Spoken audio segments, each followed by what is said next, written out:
ready? I'm going to sing a song, and I want you to sing the next lyric. Are you ready? Can you do that? Yeah. You don't know what I'm going to sing, though, do you? See, if teachers had real power, it would have been like, my name is Miss L. And you would know Kid Rock was coming out, but that's not really my power. So, you ready? Yes. This is my fight song. See, look at that. 600 teenagers, and in a matter of 10 seconds, I had you doing exactly what I wanted you to do. How will you know that's not power? Like, that's ultimate power. That is, when you think about it. I just got 600 people to do what I wanted them to do in literally 10 seconds. Ultimate power. When I first became a teacher, I never thought teachers had power. I looked at my business friends and I thought, they have power. They can go in an office and people bring them coffee. Nobody brings me coffee. Not at all. But when I go into school, I can sing something like that and sing, this is my fight song. See, they don't get that in the cubicle. President Obama can't go sing that to Mr. Putin. He's not going to sing back to him. When we start talking about power, I never realized becoming a teacher what that would mean. For me, I realized my power the first time I went to a dance. The very first school dance I went to. All of a sudden, my partner's spinning me around and hands are coming off of butts. Power. I saw girls actually stand up to dance. Power. True story. But see, those powers are those things that you need to use for good, to make changes in your students that are for good. One Sunday morning, I really realized my power. My boyfriend and I went to the Bob Evans on Dorothy Lane. Sunday coffee came out, and she said, Miss L, I got your breakfast order. I said, thank you, Sunday. And when the plate came, there were 6 pieces of bacon on it. It was only supposed to be 2. That is power, my friends. That right there is true power. When you get extra bacon, you have hit the jackpot. Now, you don't realize these things as a teacher, because when you head off into the world of education, you really think, what is it that I want to do? And when I was in high school and I was in college, I wasn't sure I wanted to be a teacher. Thought I wanted to be a lawyer. Yeah, my mom said, you're way too smart to be a teacher. And I said, oh, I will show you. So I'm like, I'm going to become the best educator possible. I'm going to study hard. I'm going to do everything. And it blew apart one day in an elevator, a freaking elevator. I got in, and this businessman gets in, and he says, well, hello, what do you do? I said, I am a teacher. And he said, well, that's great. I feel sorry for you. I was like, what? He's like, you have to put up with all those kids. I was saying, they are the best things in the world. They'll tell you when you have a good outfit, your hair looks good. They'll tell you too when it's not. They'll be like, don't wear that again. They do. He said, so what do you want to do as a teacher? Like, what do? You got in for it for the summers? I said, if I could just change one life. Sound familiar? He looked me dead in the eye and he said, what about the other 34 kids in your class? I thought, holy crap. If I change one, I got 34 still hanging out there. What am I going to do? How am I going to do that? And that's when I began to think about, how am I, this very first year teacher, look at that hair, this very first year teacher, how am I going to reach all of those kids? If I really had superpowers, how am I going to reach out and help them realize their dreams and help them become the businessmen, the great moms and dads of the world, the best, right? As Martin Luther King says, trashmen, people who work at Kroger's, people who serve me coffee. Because it doesn't matter what you do, a teacher started that. I mean, for most of us, when we think about that power and we look at that power, it comes down to, what are we going to teach and how are we going to teach? Are you going to be a great scientist? Well, then you need a good science teacher. For me, college did that for me. It taught me I wanted to be a history teacher, and I loved it. But it didn't teach me the things I needed to really make the change in the world I wanted. I could get those kids to memorize history, I could get them to think about it, to come and explain it to me, but I wasn't making the impact on the world that I really felt I needed. So I had to start thinking, how do I reach kids? When I walked into my classroom the very first year, I learned one of my superpowers. It's very simple, you see. It's how you make them feel. Think about it. Who taught you long division? Yep, no answers. Did you hear anybody shout out, Sister Linda? No. You don't remember that? You don't remember. Thank God for Sister Irene. She taught me how to read. She also taught me how to swear. It was the first time I ever heard a nun say a bad word. And I was like, whoa, oh. Yeah, you don't think about that. You think about how they make you feel. In a second, I want you just to shout out who's your favorite teacher. You ready? 3, 2, 1. Look at that! I didn't say who taught you long division to get that response. That is the power of you as a teacher. You get to create how you make them feel about themselves, about the world, about their families, about everything they come in contact to. That is your power. And it starts with your eyes. Straight up. When you are a teacher, you gotta get your teacher look. True story. You know that look. My kids, I would say, they'll go, Miss L. And I'll say, what? I didn't say a word. Those eyes. Judging eyes, Miss L. Stop looking at me like that. You didn't have to say a word. You know that look. Look right now to the person next to you. Give them your teacher face of stop it. Oh, if some of you need to practice. If you need to practice, go down here to CVS. Find yourself a 5-year-old and stand in front of them and go, where is your mother? It'll stop them. Go into any clothing store. Grab the spinning rack and look at the child and say, stop spinning the rack. That's how you practice your teacher face. It is. When you are looking at that, though, when you go into your classroom and your face is that way all the time, the kids know right away. Better not talk, better not give a bad answer. That's the power that comes out of your eyes every single time. But it's not the way we should be looking at them. This is how we should be looking at them. I know! That's my Tommy. He's 5 months old now. He hasn't had an accident in the house in 2 weeks. He's been great. But look at that face. Look at those eyes. When you come to your house, your dog or your cat, whoever, well, cats are, but those dogs, they'll come right at you looking at you like, I've waited all day for you to get here. Now, I don't put my tongue out when I see my children. I go, even though they take pictures of themselves doing that. When they come to my class, are you looking at them with love? Are you looking at them saying, I am so glad you are here. I've waited to see you. I had a girl named Anna Mayer. Anna had been in and out of juvenile detention. My first year teaching was not aware of this situation. I went into the lunchroom and they said, you have who? Oh, good luck. Haha, that'll be fun. She was coming to class my first day and I said, Anna Mayer, get in here, you're late. And don't let those rumors they say about you come true. And she looked at me. I said, every day it's you and me. And every day you get to create who you are. And she gave me a high five and she said, I won't be late again, I promise you. And she wasn't. And she ended up graduating with a 3.0 and going off to college. She is now a communications specialist for ESPN. And I know, girl in sport. So when you're looking at that, every day I looked at Anna with those eyes of I couldn't wait for you to get here. You're my girl, Anna. You're not the way other people have judged you. And that's important because, you know what, kids today, they don't always have this at home. They don't have this family to greet them with smiles every day. They don't have that family to look at and to feel loved every single day. So when they come into the classroom, it's you that they're looking at. You become their model. Hold on just 1 second, Miss L. I actually want to talk about this for a second. Woo, my bad. Hi everyone, my name's Ashley Murphy and I'm going to be a senior at Butler Tech D. Russell Lee, and Miss L is my lovely teacher. And for me growing up, I didn't have this super positive, happy family in my life. My dad was not there for most of it. And so for me, being in elementary school, I was a naturally really good student. I got A's and I was getting letters from signed by the president and getting things published in newspapers. And I thought that was pretty cool, but coming home I never got that congratulations, or how was your day, or how did that go for you, or that's awesome that you have this letter. And so once I hit middle school, I stopped caring as much, and I just did what I had to do to get by. I got A's and B's, but I didn't care as much. Until my freshman year, I had Mr. Holland for Honors English, and I didn't realize how big of an impact he was going to have on me that entire year. I can remember him starting out every Monday with 2 different things. The first one was asking us how our weekend was. And you know, people would do the usual, I was out with my friends, I did this or that, and it was pretty good. And he always shared stories about what he did with his family, about how they went to the aquarium, or how him and his son made spaghetti, and he would have pictures for us up on the board.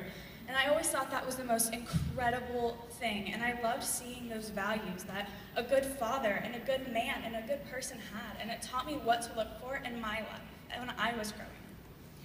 Another thing he did was Mudita Mondays. So if you don't know what the word mudita means, it means to be truly happy for someone else.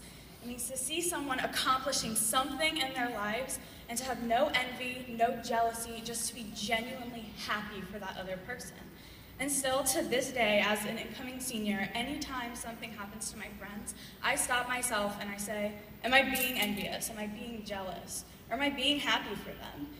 He taught me those values. He taught me to be a good person, and he showed me those things that I didn't have in a father. And that was incredible. He has no idea he impacted me that way. And a lot of times that's just how it is. Teachers are who they are, and that can impact you in a serious way. And because of him, because of all of these teachers I had growing up, who influenced me and gave me the values that I didn't get at home, I'm here today. I'm speaking in front of you, and I'm competing in different competitions, and I think that is an awesome thing, that just because the teachers themselves, they can influence you to be an incredible person. Give it up for Ashley. Don't interrupt me again. The other thing I began to look at in my second power was touch. When I first started teaching, in my student teaching, I was the only white teacher in an all-black school. And for me, that was the first time I ever experienced true group touch. Every day, my children would come in, and the very first day of class, the one girl, Shaniqua, and that is her name, laid her hand on my head. And I said, what are you doing? She said, I'm blessing you. I said, what? She said, it's our family practice. We need a new person, we bless you. And I said, well, I thank you. But in college, they told me I'm only supposed to touch you from the shoulder to the elbow. So, thank you. Every day, another child would join her, and they would both put their hands, and then all of a sudden it was 10 hands, and then it was 15 hands. And my very first week, Thurgood Marshall died. And for them, that was a massive, massive change in our community. And he was my favorite justice. And we held an entire funeral in my class for Thurgood Marshall. And we laid our hands on his pictures, and we held hands, and we hugged each other. And I realized how powerful touch is to heal. And our students are missing that touch. They're missing that stimulus, that love. I can't walk by a student who's crying and not hug them. They're going to tell you, don't do that in college, they're going to make things. Well, bathing suit, yes, we understand that. There's touching and then there's touching. Don't be a toucher. Be a toucher. Okay? When the child is coming by, my favorite thing to do is to rub their head or give them a high five. And sometimes I do. They're bending over and I paddle with my paddle. And they're like, I'm sorry you put your butt out there, I have to hit it, I'm really sorry I had to do it. But you have to love those students because the power of touch is amazing. I had a student named Lauren who's actually crazy with the dog there. Every day with Lauren, I would start to talk, and every day she couldn't start class unless she touched my arms or touched my wrist. I would be in the middle and I would have my bracelets going, and she'd go. I'm like, what are you doing? So I just have to touch you, it grounds me. I'm like, I got a big butt, I didn't know it was grounding, but touch me. They need it just as much as you do. When I was 40, a lot of you know that I lost my parents in 12 weeks. And I was actually in my classroom when I received the phone call that my father died. I had to turn around to my class that I'd only had for 6 weeks and say, I have to go. They're like, where? Like, my father just died, I need to go make phone calls. I have to go, you need to go to lunch, and I will be right back. And they're like, not until we hug you. Where are you going? They immediately just naturally came and hugged me and let me know that I was not alone in that world.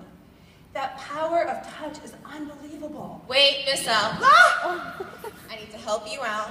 I need to tell you a story. I need to tell everyone a story. My name is Sophia Todd, and I'll be a freshman at Ball State University in the fall. And I want to share a story with you about the power of touch. My sophomore year of high school, my father passed away. And I was very close to my father. He was someone that I was always talking to. I told him everything. And losing him really destroyed me. I was really lost and I didn't know how to move on.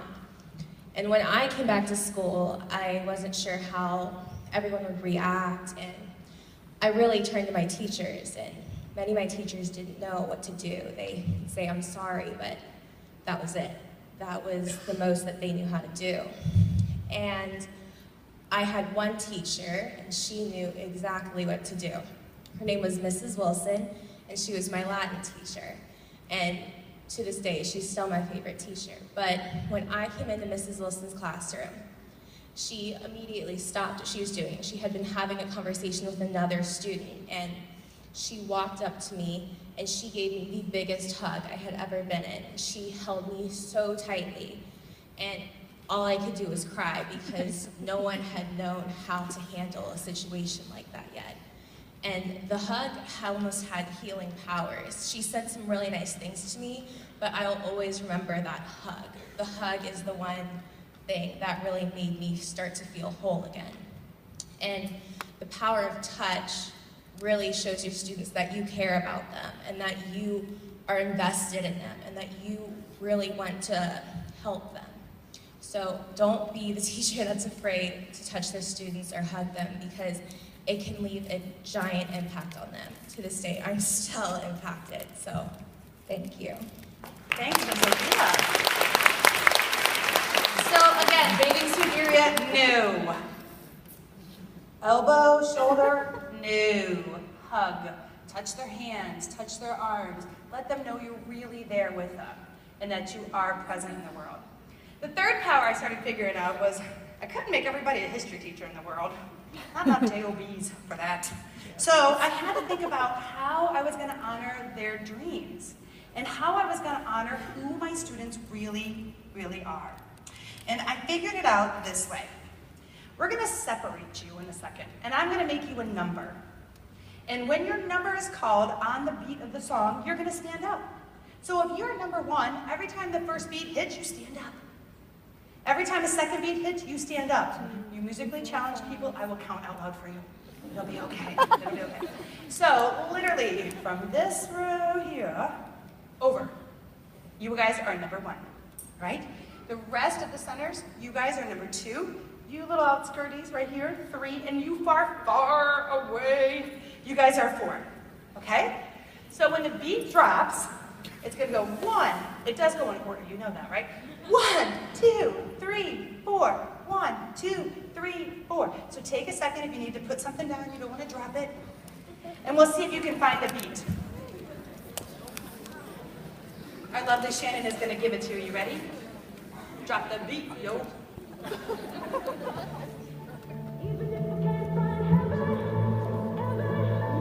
Now listen. 3, 2, 3, 4. 1, 2, 3, 4. 1, 2, 3, 4. 1, 2, 3, 4. 1, 2, 3, 4. 1, 2, 3, 4. 1, 2, 3, 4. 1, 2, 3, 4. Thank you, Shannon.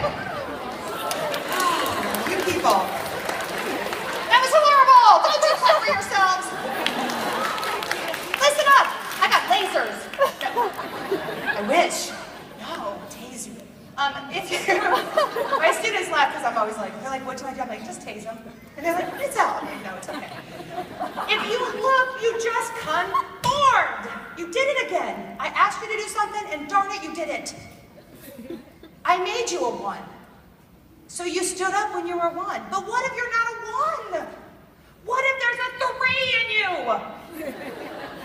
You know this. When they ask you, why do you want to be a teacher? Right? And they say, you're too smart. No, no, no, no. You're going to be a lawyer. I'm not paying for you to go to school if you're going to be a teacher. You're going to be a chemist. Have you had that conversation? Have people said that to you? Look at them and say, damn it, I am a 4.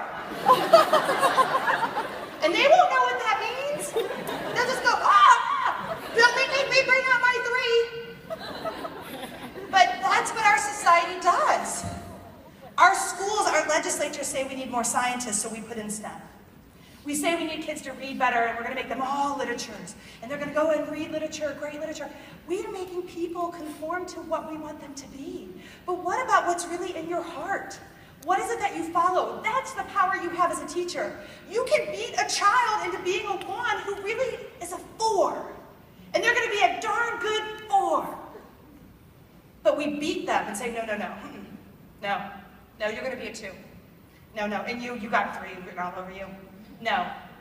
That is your power. You have to honor them. Let them know who they are and choose, and your job is to help them make it come true. That's the power of being a teacher. That's the power in education. So right now in your head, don't tell people. Think, am I 1, 2, 3, or 4? I don't have 6, 7, or 8, so do not choose those. 1, 2, 3, or 4. Now when the beat drops, stand up on the number you are. Stand up on the number you are. Are you ready? Yeah. Now, I'll count off a little 4 count so that way you can join in. You ready?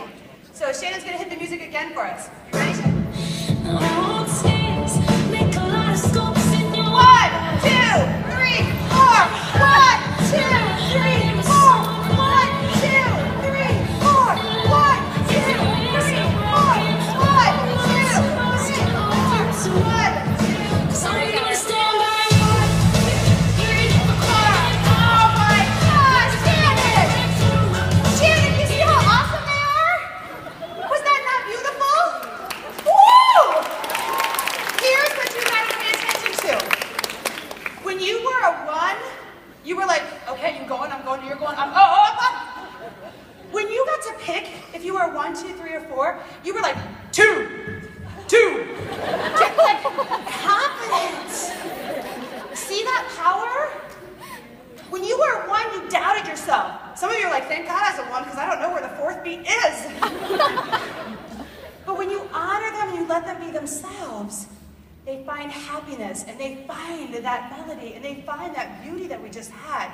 For me, that happened to me, and I realized it with this man, Michael Ingersoll. Tremendous guy.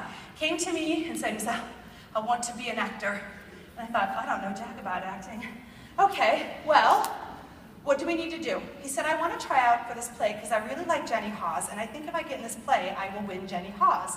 I said, well, I will run lines with you after school. I can give you a half an hour of my time. I should have said call Shaner. But instead, I said, I will give you a half an hour of my time. So every day we ran lines. Every day. He got the play. He got the next play. He got the 3rd play. He went on to News Machine, on to college, everything. And we lost track about each other for a little while. And then all of a sudden, I get this email. Remember those things? It said, Miss L, come to Chicago next weekend. For me, that's a 5-hour drive. I have something I want to show you. I said, okay. So I got him a car and I drove to Chicago, and he had tickets waiting to the Jersey Boys for me. He said, I am in the first tour across the nation of the Jersey Boys, and I originated the part of Nick. I have placed you on the left-hand side because that is where I am predominantly on the stage, and you will be able to see me. So I thought, well, this is going to be great. I love musicals. This is cool. So we get over there, and I watch this play, and I'm watching him just beam, man. Beam. I said, he's a 4. And he's beaming, and at the end, they come out, and they take their bows, and I'm standing, I'm like, whoa! And he said, sit down, everyone, please sit down. He said, Crissy Lauterbach, please stand up. And I thought, oh, Lord. And I stood up, he's like, come down. And there, all of a sudden, an usher appeared, and he walked me to the stage. And right then, Michael stood with a big bouquet of flowers. And he said, I am an actor because this woman gave me a half an hour of her time every day after school. And she recognized in me my true love. Even though she didn't know what she was doing, she recognized it in me. And I would not be here today without her. See, you give away your power to make those students better because you honor them and who they are. And sometimes you just gotta let a 4 be a 4. Miss L, you're so right. Lord, scared me to death. I'm Erin Goff, and I will also, just like Sophia, be a freshman at Ball State University in the fall. And I know exactly what Miss L is talking about because I grew up in a family in which I had an older sister who I idealized. And she was, for sure, if you will, a 1. She was an engineer, a very successful student, not that I'm not, but very much more successful, and had a different path than I did. And I tried to follow it because all I wanted to do was be like my big sister, and she seemed to be perfect. So I tried. The main thing, when I really realized freshman year that I couldn't quite do everything Katie did, not only because I hated math and science, but because it's not what I wanted, was when I tried to do school swim team. I do summer swim team. I love it. It's fun. I joined a high school sport, not so fun. Third practice, I finally decided that I'm sore, I'm tired, it's late, I'm tired of coming here, and I quit. Not at all endorsing quitting, but I realized that, you know that play I decided to try out for fall? Maybe I should spend my time doing that. So I tried out for another one, and another one. And I found out that just because my older brothers didn't do it, and just because my older sister didn't do it, doesn't mean I couldn't.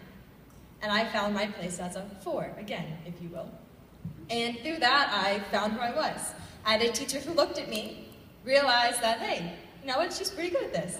And I worked my way up. I got my leads, I had my opportunities. And just seeing that, I started looking for more opportunities. I said I wanted to be a teacher, so I did. I joined Teachers Academy. And Miss L helped me again. She saw what I was good at, and she saw what I could be, and helped me get there. She saw all the different numbers in me, and then made me a face. And I no longer need a teacher to show me that, because they've already built me up to be able to find my own numbers, to create my own personality. So now I do public speaking, I do spoken word, I found my place in debate club, clearly I'm a nerd, and I was able to not only do well on tests, and to not only figure out that I didn't have to be my sister, I also found out who I was. And that's because teachers looked at me and let me know when, hey, yeah, swim team, not for you. And hey, that poem, that was great. That's you. Thank you. All right. Now, there's sometimes that they want to be a 4, and there's really a good little piece of that number 1 that's still hanging out on them. And like the perfect example of that is my principal, Mr. Pate. Mr. Pate, come here for a second. Come on, I know. He didn't know this was going to happen. Do you love Mr. Pate? This is my principal. Check out the beard, first of all. Awesome beard. Mr. Pate is truly a man born in education. He is extremely supportive of us. He helps us all the time. In my classroom, he's there. What am I going to do, though, seriously? Because I don't know what this is. Where the, all right. Trust, my brother, trust. He is definitely that kind of person who you really want to be your administrator. He's a perfect 4 as a principal, but he's also a rapper. Now,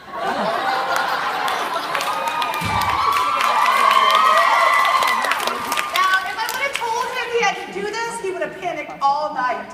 Because when we were learning musical intelligences, he came in and dropped the mic and said, Noah, you win me Friday. And literally rap battled against one of my juniors, Noah. Mr. Pate, the mic is yours.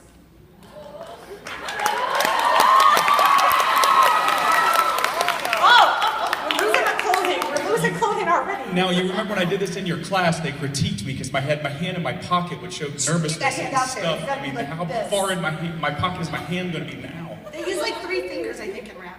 Oh my God. Whatever you want. Hip, hop, hip, hop, hop. Oh my God, I can't believe I'm going to do this.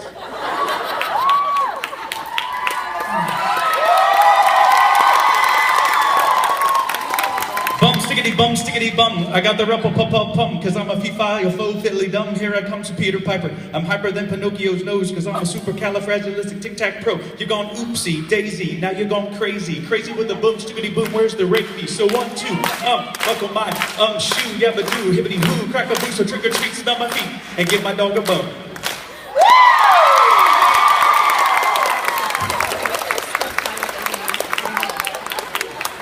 Not bad for a white guy. And you know what? He's not going to be my principal next year, so he can't fire me.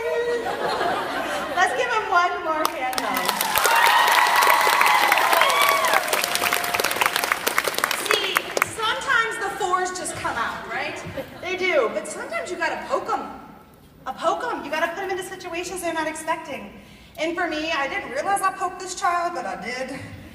His name is Billy Fantasie.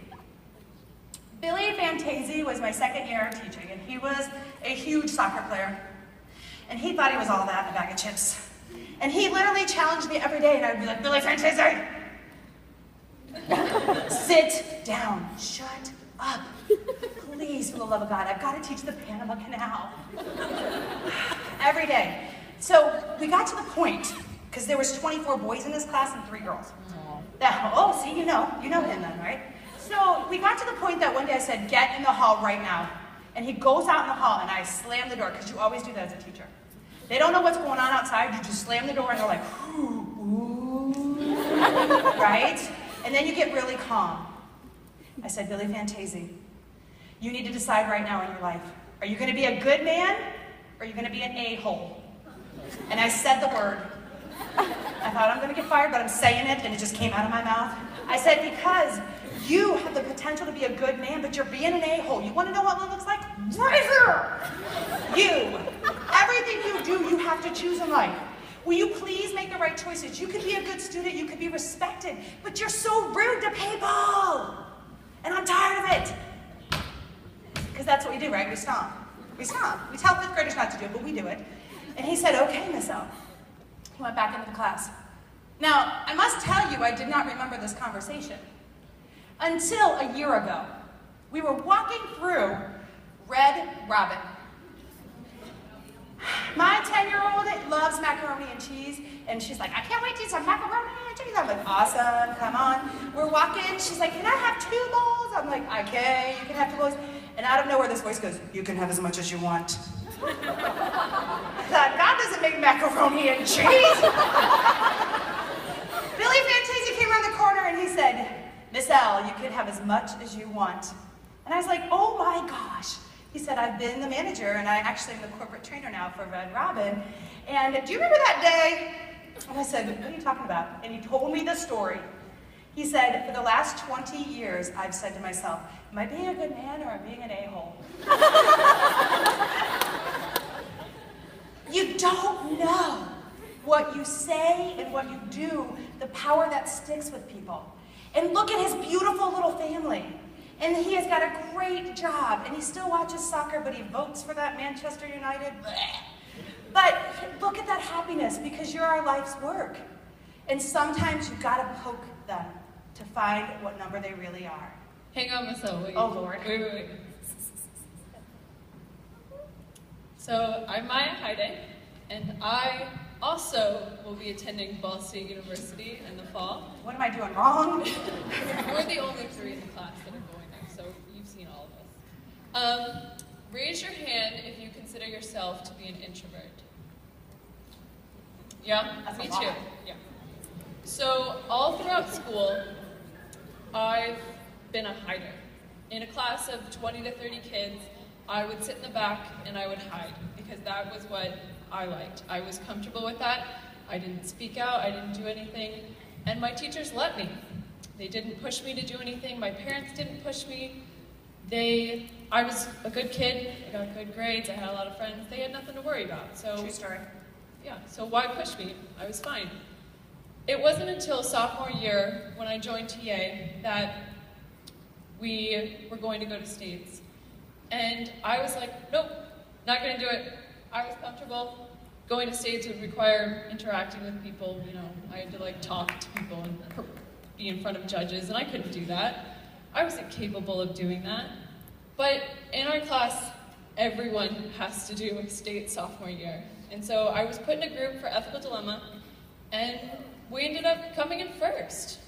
And I realized, okay, well, maybe I can do this. But I was still in a group. I worked with groups. I was hiding behind the confidence of my classmates. I wasn't doing anything on my own.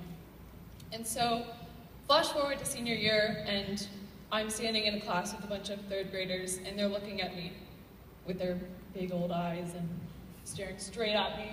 And I have to teach them. I can't hide when there's 30 kids looking at me for guidance. And so, with the help of Miss L and my mentor teacher, Mrs. Long, I taught them. I was able to come forward and be their teacher.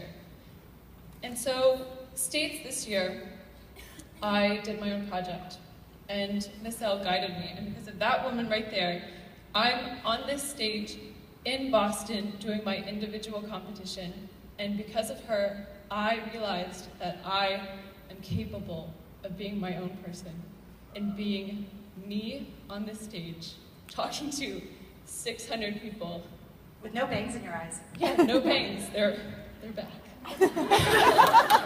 Give it up for Miss Maya. You know, when we practiced this, I did not know what they were going to say. And those people that were in rehearsal, they heard us go blah, blah, blah, blah, blah. You know your speech. So I have no clue what they were going to say when they got up here. I just said, make it good. So when you're looking, you gotta poke them, and they grow so fast like Maya. They move on to something new, they become stronger. But the power that I never realized took me to about 5 or 6 years in. And you teachers in the audience, you will know this one. We've gotta help each other. We have got to lift each other up. We have got to make sure that everyone is successful. In my first year of teaching, I had no clue what I was gonna do. And so, I had no idea of how many responsibilities I was going to have in my life. And you are going to help me. Come here, my lovely. See, because most people think, yeah, upstage, I'm here, yeah. And you are Megan? Yes. Hey, Megan. Megan Phillips. Yeah, from Nebraska. Yeah. Megan Phillips, what do you want to teach one day? Art in high school. That's awesome. Why are you scared? There's like a lot of people. Paint them all right now. Ooh, like that. Good. Now, Megan, I have a job for you, okay? Okay. You're going to hold this balloon, and when I say go, you're going to keep it in the air for like 30 seconds. Okay, can you keep one balloon in the air? Yes. Okay, you ready? Yeah. Okay, Megan, you don't look confident. Megan, you got this? Yeah. Yes. Okay, okay. Okay, here we go, Megan. You can use both hands, too. Oh, awesome. Okay, good. All right, go. See, when they think you're teaching, everybody's an expert because they went to school, right? They say, oh, those kids, they don't know what you're doing. Why are you not teaching them cursive? Why is this happening? But they think you just go into the classroom and you have this one balloon. But that, whoa, Megan, first year teachers, sometimes that happens. But a lot of times there are other things that start coming into the situation. There's like the angry parent. Megan, there's 2 balloons, oh my God! Megan, 2 balloons, 2. Ah! Megan, your principal's coming for an evaluation! Oh my God, Megan, they changed the curriculum! Look, Megan. Megan's like, boom. I got my kids, I don't care, go away. And trust me, teachers, raise your hand. Sometimes you have to do that, don't you? You have to, because the #1 important person in that room is that student. Everything that comes at you like those balloons, everything that's coming at you is something that usually you do not have power over. That somebody is powerful, or they think they are, of telling you what to do. And the thing that we do that makes people leave the profession the most is we come over and go, oh, Megan, that's really not important. Look at these good people, Megan, and they're not all Nebraskans. We have got to help each other get our balloons and hold them in the air. And those balloons, Megan's like, give me my child back. But all that overwhelmingness of the first year is what's really scary. And for me, my best friend Darren McGarvey, you can see on screen there. Oh, you can grab the balloon, don't hurt her child. Just hold it gently, thank you. Oh, nice. My best friend that you can see on screen, Megan, this guy, watch him. He makes me fall down in all these pictures, I don't know what he's doing. Yeah, my best friend Darren McGarvey was also a teacher. And he would come to me and say, we need to sort and staple papers. Because those of you who actually use a Xerox machine nowadays, it does that for you, but back in the day, 1994, they didn't do that. So me and Darren would be like, page 1, page 2, page 3, staple. Page 1, page 2, page 3, staple. Look at Shaner's like, yep. Sometimes you'd get them out of the Xerox machine, they were so wet, you were like, and then you had to turn them over. And I remember walking into the Xerox machine one day, Darren's getting ready for exams, and I was just gonna go see what he was doing. And he's like, it won't stop, it won't stop, it's moving everywhere. And one of the veteran teachers was like, ha ha ha ha ha. I said, David Brown, get out, you're not helping the situation. You get your exam started, I will bring them to you. And I sorted all of them really fast, and I stapled them really fast, and I ran down. And I said, here you go. I don't know if the pages are in order. Tell the kids to make sure they know the numbers. And he looked at me like I had just brought him the biggest steak. He's like, thank you so much. Because we're not by ourselves, and we need to help one another, and we've got to be a team. Can you give Miss Megan a good hand? See, in your first year of teaching, you've got to decide if you're a buffalo or a cow.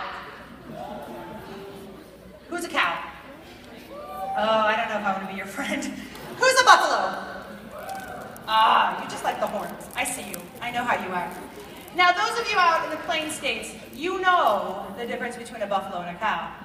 Us Ohioans, not so much.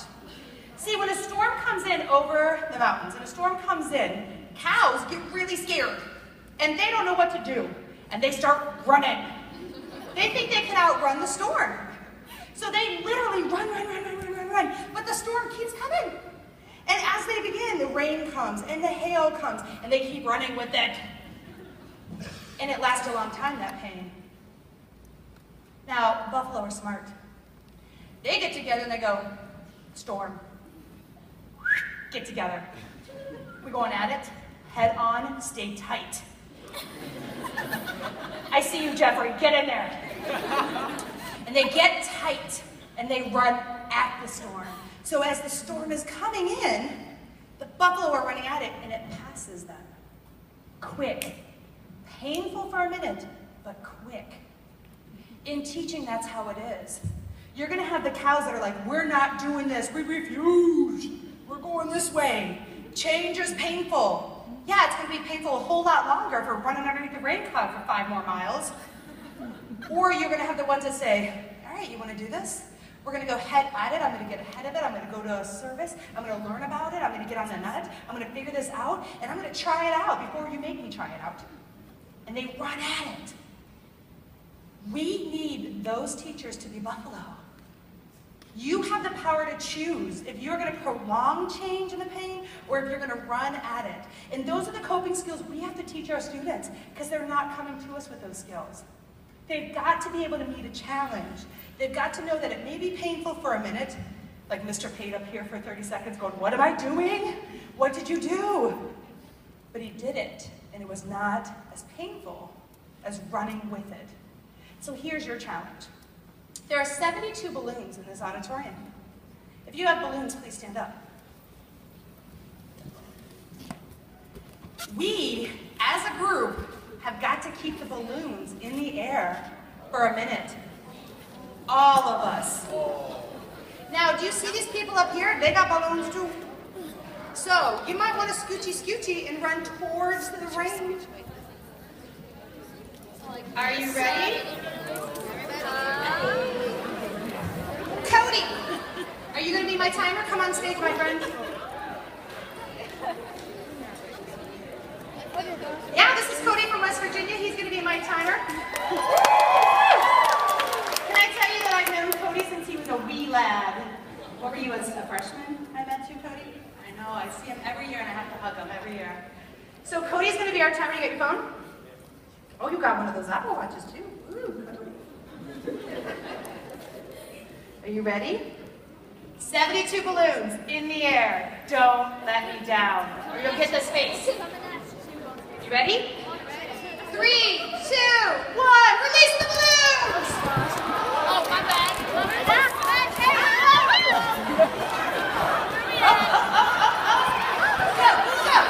Oh, here's some empty spots over here.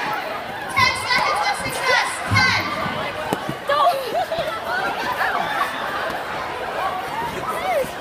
20 seconds of success. I'll get the balloon. You got it. 30 seconds. Almost there. 30 seconds. Almost there.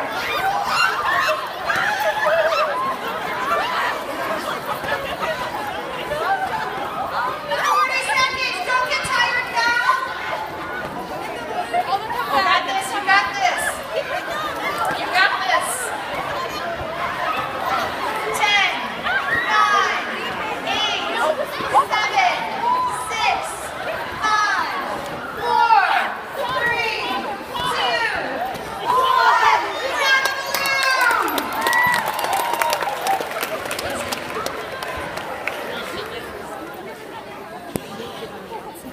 Look at that. Look at that. Look at how much easier it was when we were all together and poor Megan wasn't getting pelted by balloons. It was so much easier when we worked together. And some of you didn't have to work that hard. It's the best. When you see a teacher doing something different than you, ask them about it. Don't criticize them about it. If it's different and you're not sure, stand back. Like I saw this lovely front 2 rows. Not a lot of balloons coming your way. So you stood back and let them do their thing. It is not your job to criticize. My first year teaching, a guy named Mr. Gugash. Loved him, good man. Very first day of school, he told me how many days I had until retirement. Literally. I forget what it was, but he said, you've got this and you're gonna have this many days. And I thought, that's a person who doesn't like their job. Every day when I was playing a game, he's like, you're making so much noise, can you pipe it down there? I was like, education is fun, it's loud, shut it, old man. And he'd run by and he's like, keep it down. I'm like, shut up. So when the proficiencies came out, and my kids scored the highest in the school district, I said, what do you think about my games now? What do you think about my loudness now? And he gave in and said, I think it might be pretty good. He was a cow, and I was a buffalo and didn't know it.